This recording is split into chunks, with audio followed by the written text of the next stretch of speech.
আসসালামু আলাইকুম বন্ধুরা, আমার চ্যানেলে আপনাদের সবাইকে স্বাগত জানাই। বন্ধুরা, আমি আজকে আপনাদের সঙ্গে শেয়ার করব লাউ দিয়ে চিকেনের একটা রেসিপি। এর জন্য আমি কড়াই তেল দিয়ে তেল গরম করে নিয়েছি। এবার লাউ আমি দিয়ে দিলাম। লাউয়ের মাঝখানের অংশটা কিন্তু কেটে বাদ দিয়ে দিয়েছি, নরম যে অংশটা হয়।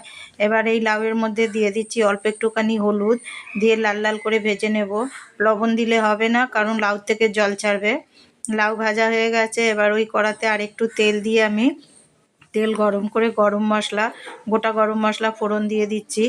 যখন গরম মশলা থেকে সুন্দর গন্ধ বেরোবে তখন আমি এর মধ্যে দিয়ে দেবো কুচানো পেঁয়াজ। এবার এই পেঁয়াজ খুব সুন্দর করে লাল লাল করে ভেজে নেব। যতক্ষণ পেঁয়াজ ভাজা হচ্ছে আমি মশলা বেটে নেব, জিরে, আদা, রসুন, গোলমরিচ। দেখুন ভাজা হয়ে গেছে। এবার দিয়ে এটা 5 মিনিট মতন কষাবো, খুব সুন্দর লাগে। এবার ফ্যাটানো দই দিয়ে দিচ্ছি, দিয়ে এবার লঙ্কা গুঁড়ো দিয়ে দিলাম, পরিমাণ মতো লবণ দিয়ে দিলাম। এবার দিয়ে খুব সুন্দর করে কষিয়ে নেব এটা।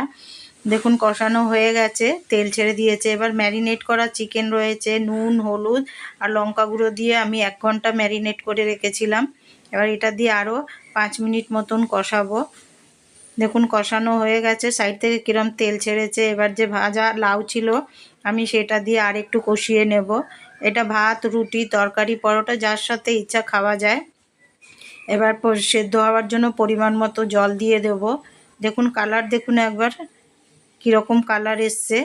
এবার এটা আমি ঢাকা দিয়ে রাখবো সিম করে 10 মিনিটের জন্য ঢেকে দেব। বাড়িতে প্লিজ একবার ট্রাই করবেন, করে কমেন্ট করে আমাকে জানাবেন কেমন হয়েছে। আর ভালো লাগলে আমাকে সাপোর্ট করবেন, আমার পাশে থাকবেন।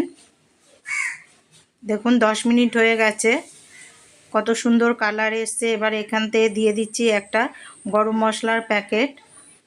দেখুন দারুণ লাগে এই রেসিপি। দেখুন লাউ সেদ্ধ হয়ে গেছে, চিকেনও সেদ্ধ হয়ে গেছে।